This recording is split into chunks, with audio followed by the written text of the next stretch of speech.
Most people are not stuck because of bad luck. They are stuck because of beliefs they refuse to question. If nothing changes in your mind, nothing changes in your life. The belief trap is not dramatic. It does not announce itself. It quietly shapes your decisions every day.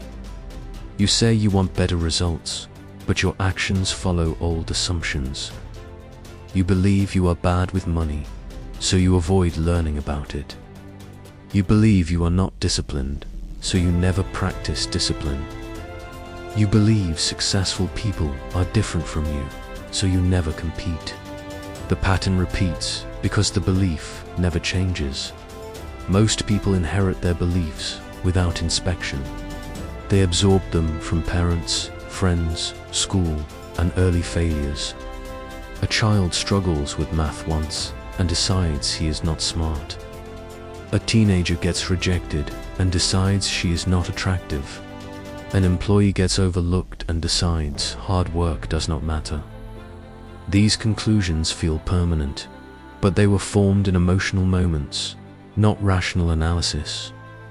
Years later, the same beliefs still control adult decisions. Beliefs create filters. When you believe you are unlucky, you notice every setback and ignore every opportunity. When you believe you cannot change, you stop trying after the first obstacle. The brain looks for proof to support what it already accepts as true.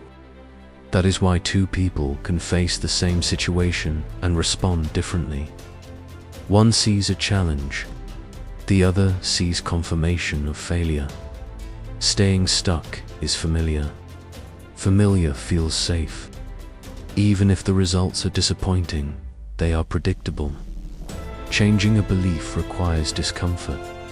It forces you to admit you may have been wrong about yourself for years. That admission hurts pride.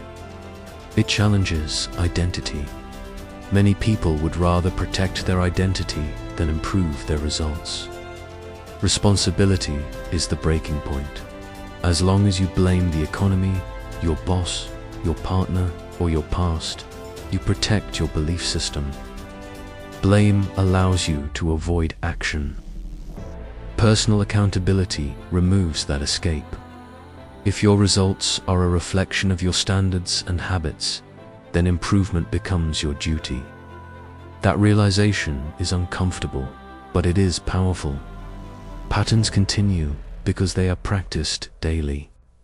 Overspending is not random. Procrastination is not random. Poor health is not random. They are repeated behaviors justified by beliefs. You tell yourself you work better under pressure, so you delay. You tell yourself you deserve rewards, so you overspend. You tell yourself you are too busy, so you neglect your health. Each belief protects the habit. Breaking the belief trap requires evidence. Not motivation, evidence. Small disciplined actions that contradict the old story. Saving money consistently challenges the belief that you are bad with finances. Waking up early consistently challenges the belief that you lack discipline. Speaking up challenges the belief that your voice does not matter. Action rewrites identity. 99% stay stuck because they wait to feel different before acting different. That feeling never arrives. The 1% act first. They let behavior reshape belief. If you want different patterns, you must question every assumption that keeps you comfortable. Your future is not blocked by ability. It is blocked by the story you keep repeating. Patterns do not survive because they are powerful. They survive because they are repeated. Every day you reinforce what you claim to hate. You complain about being out of shape, yet you skip workouts. You complain about money, yet you avoid budgeting. You complain about your career, yet you do not improve your skills. The gap between what you say and what you do is where your life is decided. Discipline is not a personality trait. It is a trained response. Most people treat discipline like a mood. If they feel motivated, they act. If they feel tired, they stop. That approach guarantees inconsistency. The people who break patterns operate on standards, not emotions. They decide in advance what they will do, and they execute whether they feel like it or not. The belief trap convinces you that change must be dramatic. It tells you that you need a new year, a new city, a new job, or a new relationship. In reality, change is mechanical. It is small actions repeated under pressure. It is showing up when no one is watching. It is keeping promises to yourself when breaking them would be easy. There is nothing glamorous about it. That is why most people avoid it. Your environment reinforces your beliefs. If everyone around you complains, you normalize complaining.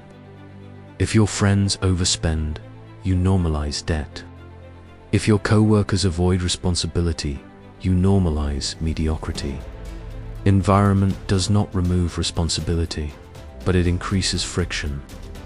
To change patterns, you may need to limit exposure to people who defend the same excuses you are trying to eliminate.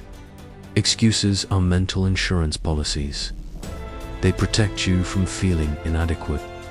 If you say you did not succeed because you lacked time, you avoid admitting you mismanaged priorities.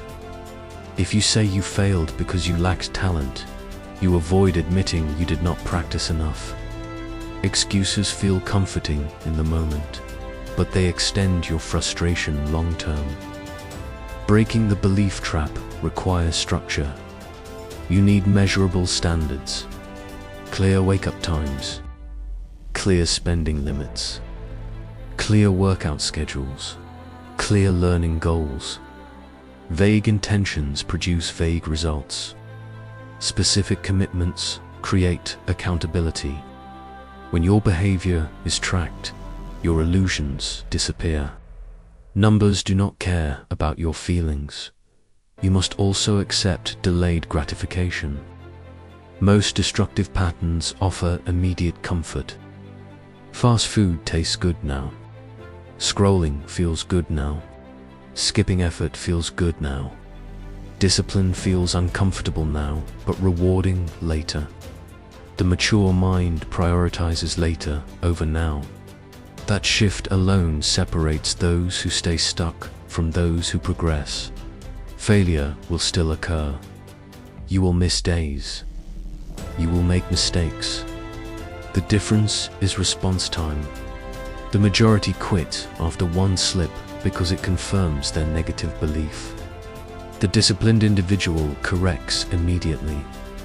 They do not turn one mistake into a month of regression. They adjust and continue. You are not trapped by fate. You are trapped by repetition. The same actions at the same intensity will produce the same results. If you want new outcomes, you must create new standards and protect them daily. No one else can enforce them for you. Growth is not automatic. It is chosen, enforced, and repeated until it becomes your new normal. At some point, you have to decide that your current results are unacceptable, not disappointing, not frustrating, unacceptable. As long as you tolerate your situation, you will adapt to it. Humans adjust quickly. You adjust to debt. You adjust to extra weight. You adjust to underachievement.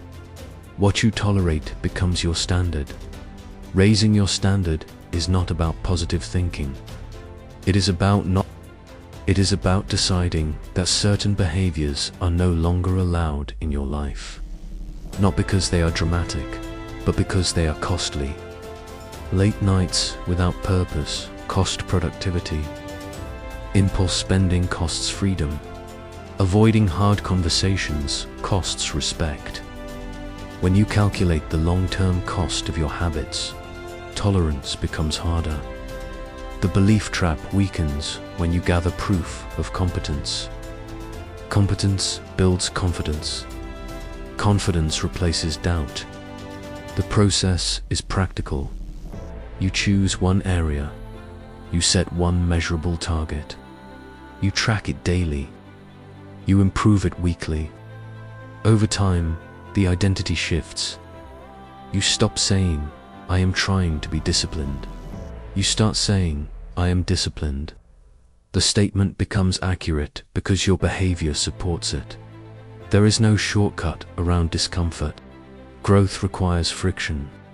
Waking up early when you want more sleep. Studying when you want entertainment. Saving when you want to spend. Speaking honestly when silence feels easier. These are not extreme actions. They are ordinary decisions repeated under resistance. That is why most people avoid them. Ordinary discipline lacks applause. Comparison is another trap. Watching others succeed can either motivate you or discourage you.